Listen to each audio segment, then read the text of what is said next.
Be honest, you kind of knew you were going to fucking, change the world at that point. Maybe not change the world, but you were going to change the wrestling world by not doing the same fucking thing, even in 93. I didn't know that. What I did know is that here it comes down to you really got three choices. And I recognized this in 93. I can either be better than the WWF, which it was at the time. Mm-hmm. I can be worse than the WWF, or I can be different than the WWF.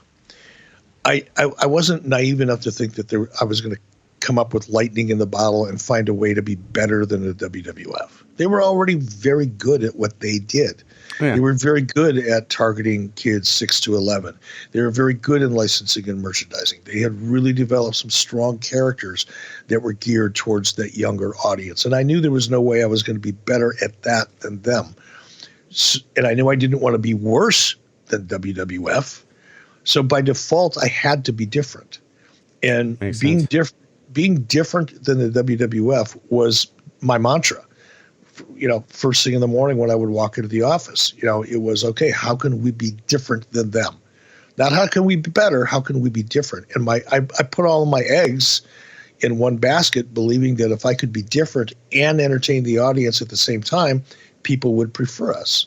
And that's exactly what happened. I literally sat down, Johnny, with a yellow legal pad and a pencil, and I made a list on the left side of that pad of all the things that WWF did well, and on the right side of my pad, I said, okay, they do that well. How can I do it different? They do this well. How can I do that different? So smart, though. I literally had that list, and that served as the basis for what Nitro was about to become, 2, 3, 4 years later.